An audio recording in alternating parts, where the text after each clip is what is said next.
Welcome everybody. Very exciting day for me today. Today is our second episode in our current series, our Facebook Live series of The Power of Great Questions. So great to be here today. Thanks everyone who's watching this and will watch this. And I know a lot of people are going to watch this today because today we're introducing an Australian legend, Rob de Castello, as we're replaying the interview we did with Rob. When I first put together the concept of The Power of Great Questions, the first interview we did about 5 years ago down in Canberra was with Rob de Castello, and it was a real privilege and a real honour. And you'll see today why I enjoyed so much. And it was really the start of something big. That day down in Canberra when we started off and we did that interview with Rob, it was the momentum we needed to keep going. And as you know, we wrote a book off the back of all those interviews. But Rob is Rob's 2 days older than me, so his birthday's on the 27th of February each year, and so each year we sort of swap happy birthdays, and I respect him every year. He's 2 days older and he looks about 15 years younger. So anyway, today, Rob, I hope you get to see this, and to all the people that are watching, a great inspiration, a great Australian, and here we go, Power of Great Questions with Rob de Castello.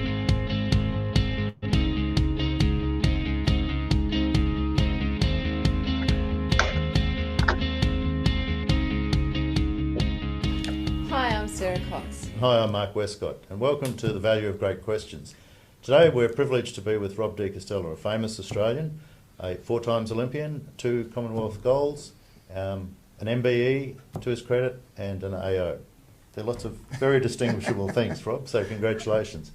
But I wanted Rob to be our first interview on our program of The Power of Great Questions, because I'm really intrigued with what Rob is doing with his life these days and the path he's taken and what he's doing in regard to helping Indigenous Australians. And interesting, although it's not so much as an entrepreneurial role, I thought it was a really valuable conversation to have today to find out what it is that Rob does to really get to the crux of motivating people in Indigenous Australia to be the best they can be and to create the greatest lives they can. So, Rob, thanks for your time today. Really great privilege to be with you again. Haven't seen you for years, so great to catch up. But I just wanted to kick off by starting to talk about you, obviously, to start with. And I just wanted to start with, when you look back at your past, what are the greatest achievements from your point of view? I mean, I read out a few, but what are the greatest things that you're most proud of in your past? Oh, look, I guess as an athlete, the marathon was my marathon career, which went for about, sort of 15 years or something, was a wonderful period of my life. Yep. As you said, to perform, represent Australia, to win major championships, set world records, and sort of back in those days, it was a transition between amateur sport and the realisation that to be good you had to be professional. Yep. And for me to sort of span that period in track and field or in athletics was really interesting, and then to ultimately make a career and a life out of something that I was good at. Yep. Which was just running, which isn't that hard really. Just put one foot in front of the other, but you've got to do it pretty fast. Other people may not agree with you. And you've got to do it for a long time. But then to live overseas in the US, in Colorado, and I think just to have an opportunity to be a good role model and inspire a lot of people to get out and exercise and live a healthy life. Like most people, I mean, my family is Sure. the most important thing to me. And I've got, 4 wonderful kids. I went through the process of marriage breakup and then found love again, and I've got another beautiful little girl from my second marriage. And, being a father at an older age, I think, gives you a greater perspective on the value of family, and I just love seeing my little girl Sophia grow up and do incredible things, and the transformation that occurs. So that's really important. And then more recently, the work with the Indigenous community of Australia, and using my background in running and my contacts overseas and my profile here in Australia to put in place something which is having a huge impact, is really driving massive social change and addressing a lot of the horrific challenges that we as a nation have. To have our Indigenous brothers and sisters who have such a deprived life expectancy and have so much disease, chronic disease, and then the social challenges of suicide, youth suicide, and incarceration, and alcohol, and motor vehicle accidents, and that's, I think, that is what really came home to me, was the dislocation from self, and the fact that so many of the people that I got to know lost their sense of self-worth and their sense of personal pride and purpose, and if you don't feel as though you're worth anything, then you'll never make an effort to improve your life. So the first thing is to find a sense of identity, a sense of self-respect, a sense of personal pride and integrity, and then when you feel that, then you can transfer that into getting off the smokes and not getting drunk and being a good father and getting a job and all of those other things. But if you feel as though you're worthless, you've got this attitude of why should I bother? And loss of dignity as well. Yeah. So that's basically what running does. It's one of the most simple activities that we as a species have been doing forever. Man is the best long distance runner of any animal on this planet, and it's our ability to run long distance that has allowed us over the hundreds of thousands of years of our period on this planet to become the dominant animal. We are the best. We have got long legs. We sweat. We're great hunters and trackers, and our period as hunters and gatherers laid the foundations for our period into agriculture and civilization and all of those other developments. So going back to those fundamental roots, those things which are in our DNA, it's in our behavioural DNA, so that when we get our young men and women running on a regular basis, it's always hard. When you're starting something new, it's always hard. But once they get into it, it resonates.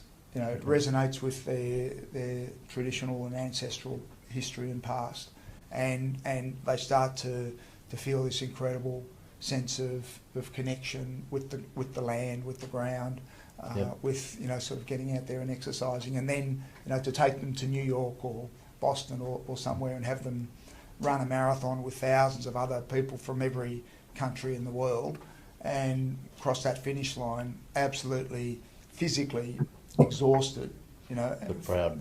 The marathon is about hitting the wall. The marathon doesn't start until you hit the wall. It's the pain. And it's that last 12 kilometres when you've got nothing left that is what defines the marathon, and it's what defines us as people, is our ability to perform when we have hit the wall.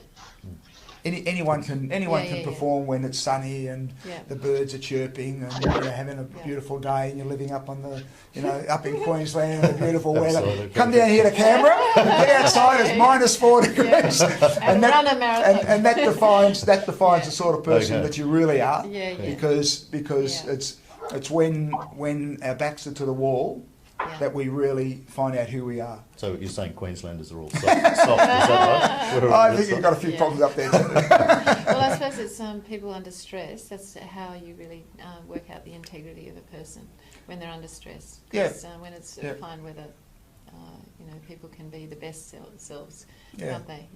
Yeah, it's easy. It's easy to be good when everything's going right. But it's when when you go through a relationship breakup. It's when for me, our family went through the Canberra bushfires back in 2003. Over 400 homes. We lost everything, and it was a horrible, horrific thing for us as a family to go through. but it was also a wonderful thing. You know, I tested myself, or I was tested, and I had to be a good father. I had to support my kids and my family. I got involved with the recovery task force here and helped to set a lot of the policies and programs that help the Canberra community to recover. So it's those character building, isn't it? it is character building, and if you never get tested, you never really know who you are and what you can do. Yeah, That's it's great. Yeah. It's intriguing, Rob, and I do apologise because I forgot one of the most important things from your past, which 2 hours, 7 minutes and 51 seconds, your world record. And I apologise, I forgot to mention that up front, and you still have the fastest time of any Australian, don't you? To this day. You can start about that. It's about time someone got faster. That's right. Yeah, I need one of our Indigenous guys to come through, and eventually they will. Your past has been fantastic, and I'll give Sarah a go in a minute here. But I just want to talk about your future. I mean, you've had a fantastic past. You've achieved just wonderful things, and as an Australian, we're all so proud of you. But when you look towards your future, what's the vision you have of your future that really drags you forward? Well, for me, it's always the same as it's been for a long time. I mean, trying to perform but still find balance. I try to keep myself healthy and fit. I still jog a little bit, but I do a lot of traditional martial arts now. So I've been doing that for about 15 or 16 years, and that drives me to still push my body and stay strong and healthy and fit.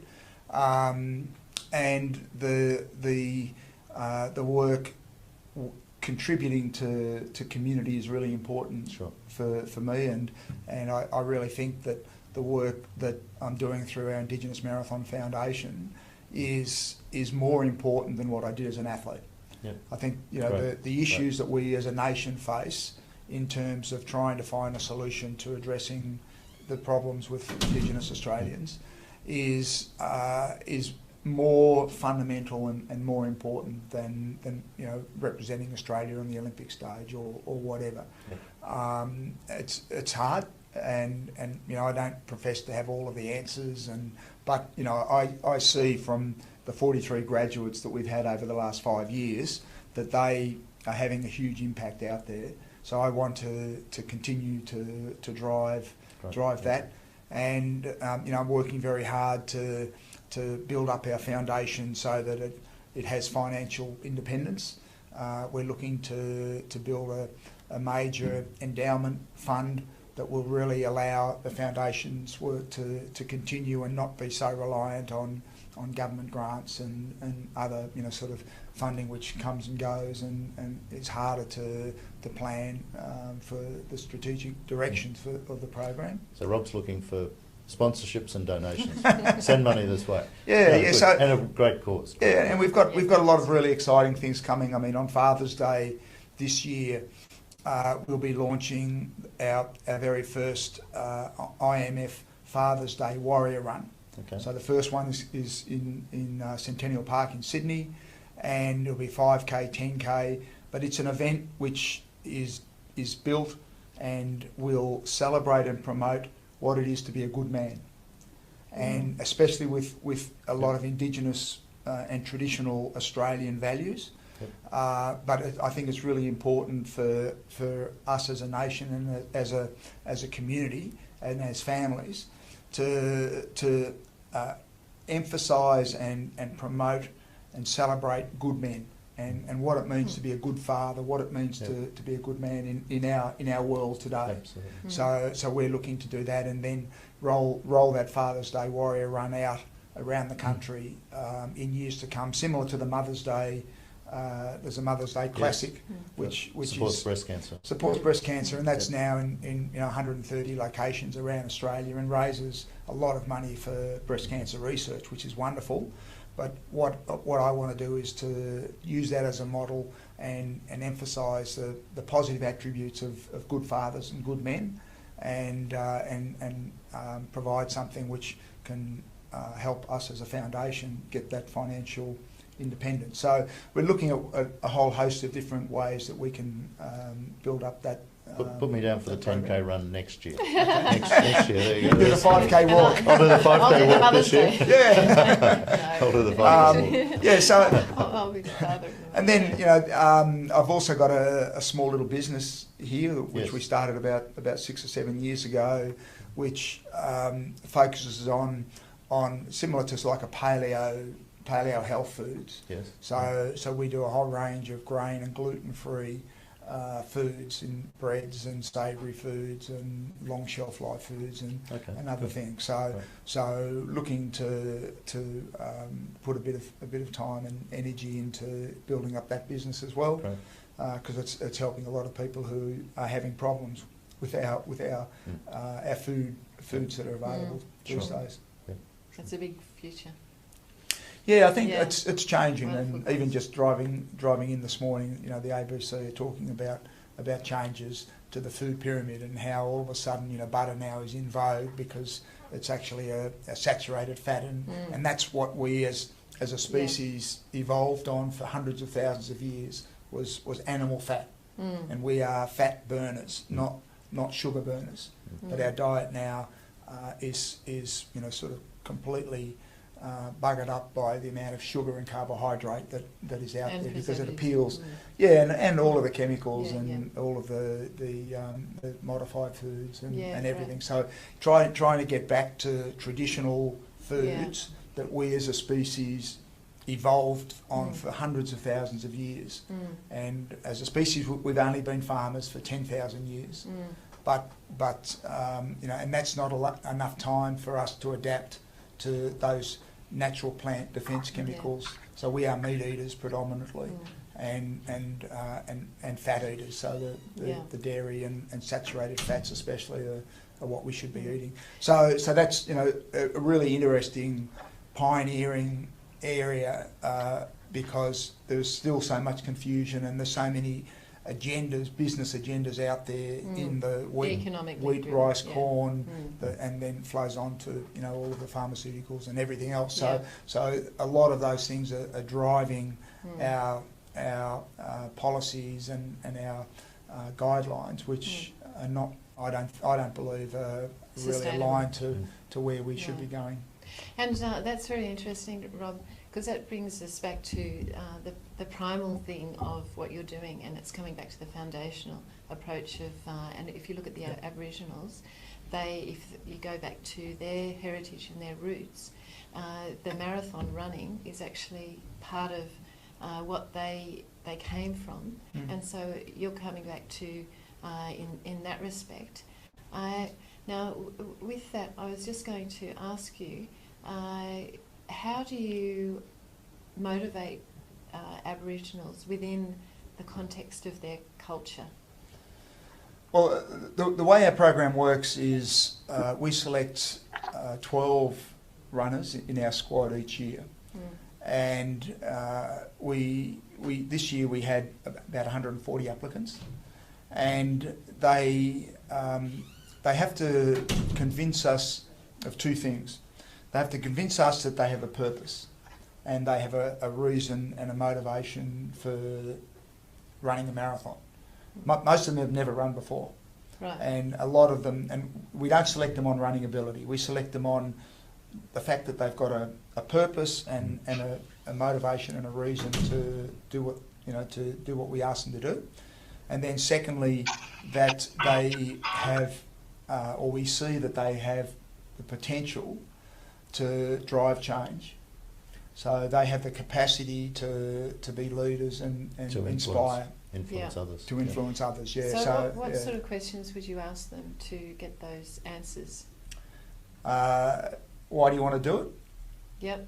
And what's your purpose? Yep. And sometimes it takes a little while to get them to fess up, because when you have seen your family dying from renal failure, and your grandfather's in a wheelchair because he's lost his legs, and you remember him as a strong island man, and he's now just a shadow, a shell, a husk of what he used to be. It's a very personal thing, but you have to have that personal purpose to get up and run when it's -4 degrees and you've never run before, or to run a marathon, run 42.2 kilometres when you've never run before.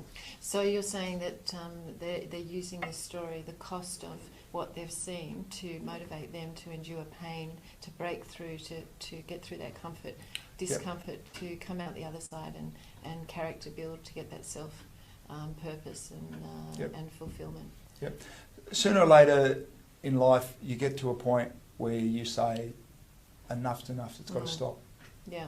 So there's and got to be a cost. sometimes that's with us. Yeah. Sometimes it's after an executive who is spending 12 hours a day at work, and his family falls apart, and he has his first heart attack, and he looks himself in the mirror and says, what am I doing? What the hell am I doing this for? On this computer. Yeah. And in these that's dark offices. And sooner or later you get to a point where you say, look, it's got to stop. Yeah. What we're looking for is 18 to 30-year-olds, young men and women. We span and spread right across the country, from some of the most isolated and remote communities up in Northern Territory and Arnhem Land, and through to major towns, through to the cities, men and women, Aboriginal and Torres Strait Island. And each of them have to have had something that's happened, or they've been involved, or they've seen something where they said, look, my father hung himself, and I found the body, and I don't want my little sister to go through what he went through as a man. Yeah. So and that's identifying their purpose. When they have that purpose, they will walk on broken glass to make a difference. Do you find it hard to get that out of the kids when you're talking to them, Rob? I mean, my take would be the conversations would be difficult conversations. They'd be used to a lot of peer pressure in their own environment and so on, and you coming in and sort of asking questions. I mean, it's all very well to ask questions, but the questions lead to conversations. And what I'm hearing from you is that you start with the questions, and then if you can get into a conversation with the kids, then you find those stories out, and you can find out what really motivates them. And getting back to what your purpose is today is, how do you really nail through to cut through all the clutter, the cultural issues and so on, to really get to the heart of each kid that you're talking to find out what's going to drive them. Yep, it is hard because, like I said, I mean, these are personal things that they've been through, and there's a lot of in Indigenous community, Indigenous Australia. There's a strong concept of shame, and shame is, you don't want to be seen to be standing out. You don't want to be seen to fail. So there's a sort of a big reticence to expose yourself. So to preserve their dignity in regards to what's happened in their past, to take them to the future. And when you're asked, like if you were to ask questions, is that okay in the Aboriginal community? Do they?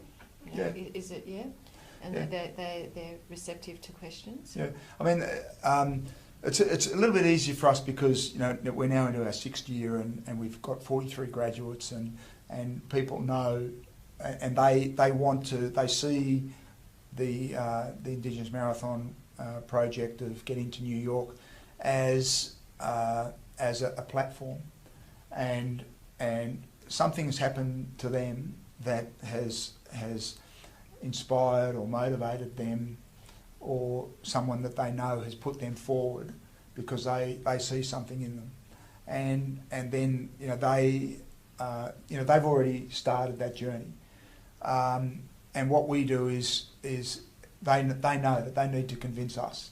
So asking the question, if you want to be part of this, you need to know how important this discussion is. if you can't convince me that you have the purpose and the drive, and you have the capacity, then you're not going to make it. So your question to them is basically convince me that you're motivated enough to take this journey. You've got to put it in context. You've got to, having a conversation and asking a question out of the blue. There is no framework around that question. So it's more organic with the questioning as you're going with the story. It's I don't know. I mean, it's they want to be part of what we do. So they need to, and it's it's an interview. We ask them about themselves. Where they're from, what their family connection is, what their heritage, all those basic questions. But then it comes down to the hardcore of saying why do you want to do this? What's your purpose? What's your reason? Yeah. Yeah. And which is so important. and there is a relationship, so we'd never do that with more than one person. Yeah. So it's a one-on-one relationship, and there has to be that trust. Yeah. So they know that they can talk to us, and they have to talk to us if they want to come with us on this journey. Then they need to tell us why. You're giving me goosebumps, Rob, because the things you're talking about are just so transferable across the whole, range of people, businesses, and so on. And I mean, it's all about building the relationship, asking the questions, trying to find out what people's vision and what the journey is that they want to take. What's their bigger future?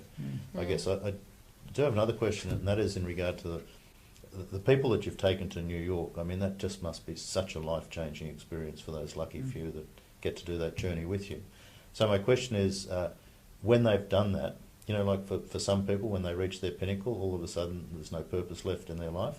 How do you then help those people to keep going after that? It's finish line is just the start line. And so that's, I'm interested in how you then take those people and make sure that doesn't become their finish line. Look, the journey over that 6-month period, where we have 4 training camps for about 5 days each in different places around Australia. They have to pass our education component. So this year they all have to do a Cert 3 in fitness. So they have to get that qualification, and they learn about chronic disease, and they learn about event management, and they get a coaching and a first aid and all those other. So they've got the tools to make a difference in their backpack, and then they. I was wondering what that was. They have to. I thought I should explain. That's the backpack. And so they're there, but the personal revelation occurs at 30k when they've hit the wall and they've got 12k to go. And to run a marathon in 6 months is an incredible achievement, and to do it from no running, to do it from remote communities, and overcome the injuries and all the other social challenges that they face. There's no running clubs. There's very few roads. There's vicious town dogs and crocodiles and all sorts of even other, worse than the frost. Frost is nothing. so when they hit that 30k, they have to then draw on their purpose, and that last that's their future. That last hitting the wall to the finish line is their journey of self-discovery and realising how much they really have. When they cross the finish line, they become one of our graduates. So we then go back to their communities and we have a graduation ceremony, and we elevate them in the eyes of their family and community to inspirational heroes. And they then start to identify the issues that they want to address. And whether it's the grog, or whether it's the crack, or whether it's the gambling, or whatever it happens to be.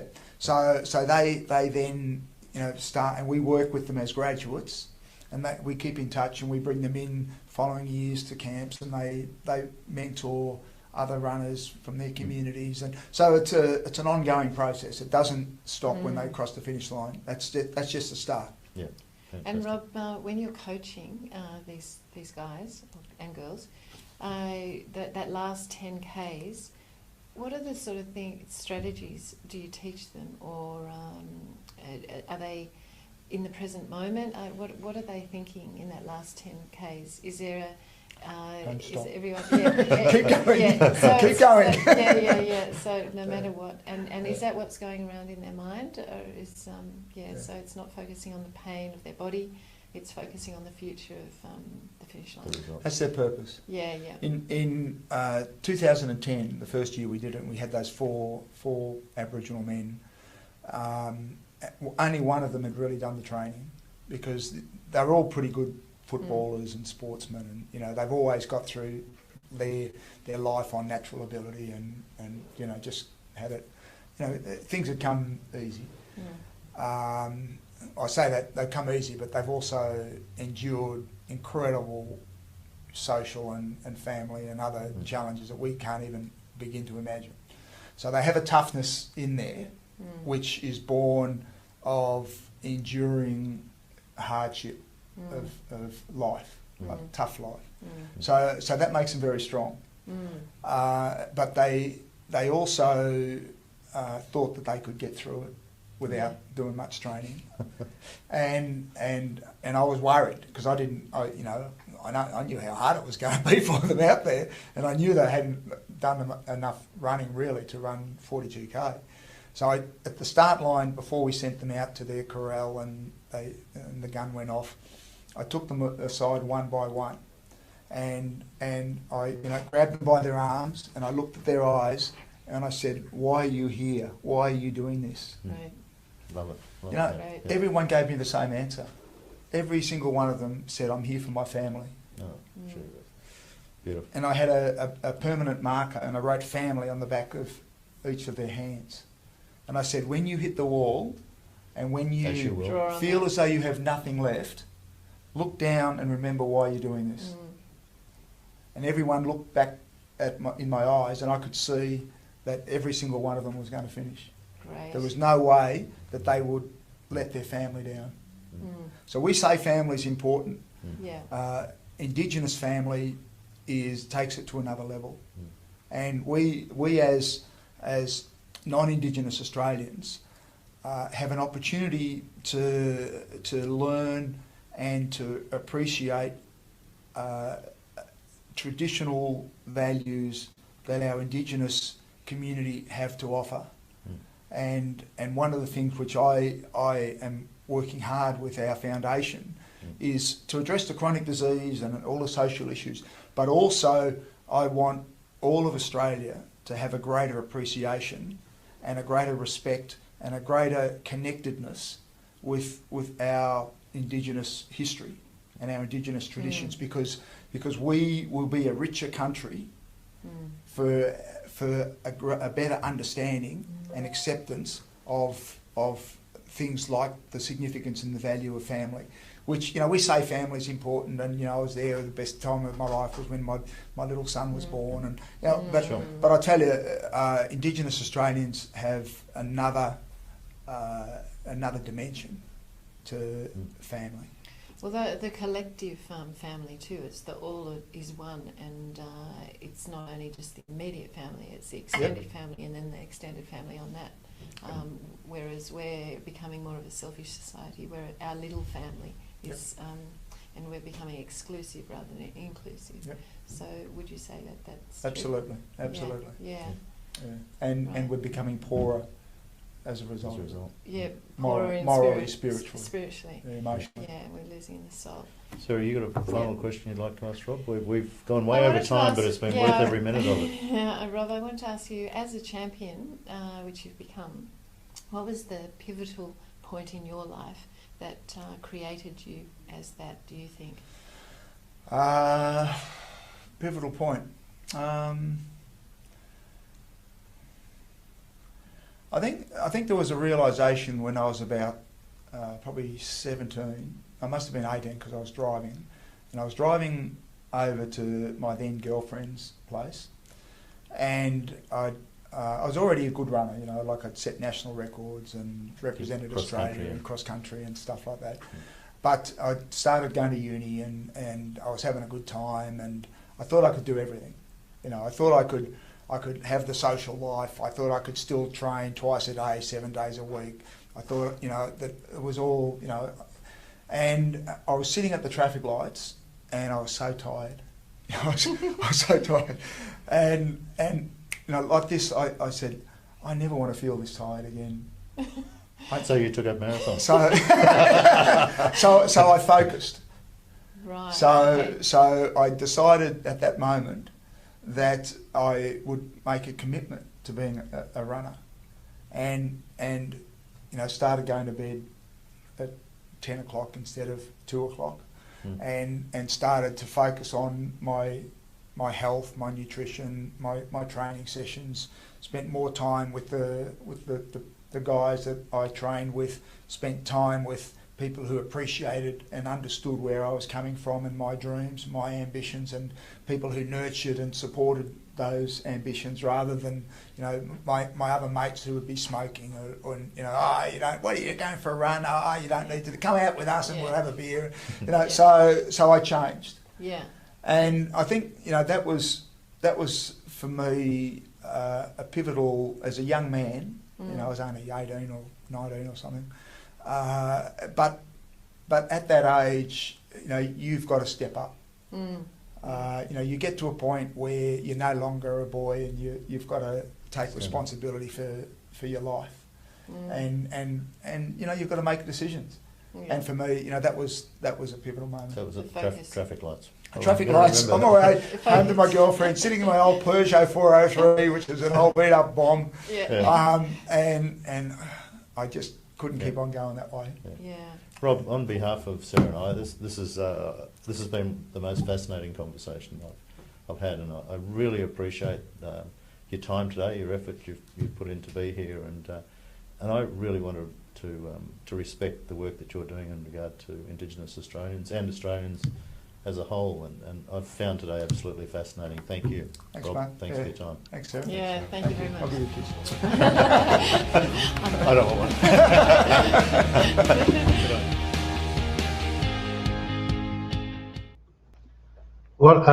What a fantastic interview. I think it was about 5 years ago, and I had goosebumps all the way through just watching this. In fact, since we actually did the interview and I was there, I don't think I've actually watched the video from start to finish as I have today, and a number of the things Rob was talking about just gave me goosebumps, and I was sure I was welling up there for a moment as well. Actually, it's funny, the other day, a few weeks ago, I was with Mum and we were watching, I just want to read some notes here, we were watching the ABC Backroads program, and I sent a text off to Rob as we were watching it. Here we are, Friday, January the 8th. Hey Rob, I'm just watching Elsie from Thursday Island being profiled on ABC Backroads program. She's wearing her IMP hat, Indigenous Marathon Project hat, and talking about her time at the New York Marathon, plus what she does, the positive influence she now has in her local community. And I said to Rob, to be very proud of what your influence is in these communities, Rob. Good job. I just think that that says everything for what he's doing in a world where people are sitting back and posting on Instagram and Facebook and so on. I think what Rob is doing is something significant in Australia, and highly commend him to it. It was great. As much as that interview was 5 years ago, it was great to watch it again. It's just as relevant as today as it was back then, if not more so. And no, I didn't do the 10K run, I'm sorry, but I'm going to do a shout out for an old university mate of mine, Frank Hungerford, who I ran into at, I hope he's watching this because, and I'll explain why, but anyway, Frank I ran into after 44 years. We're at James Cook University in Townsville together, and 44 years ago he finished his engineering degree. And anyway, ran into him in Wollongong. We caught up for a beer and a chat the other day, and in his 60s, he's just run his first marathon. He did it under 3 hours, which just blows my mind. Absolutely. And his son, Frank's son, is growing up, and he's becoming an Australian record holder in long distance running as well. So Frank, I know you're probably watching this, so just wanted to give a shout out there. Anyway, that was a great replay of an interview I did many years ago, and the power of great questions. And I love that question Rob asked of all the people before they ran in the marathon, and what was your purpose, and he wrote it on their hand. Just gave me goosebumps. Anyway, see you all again in a fortnight with the power of great questions. We'll have someone live in 2 weeks, and look forward to catching up with you all again then. Thanks for your time today.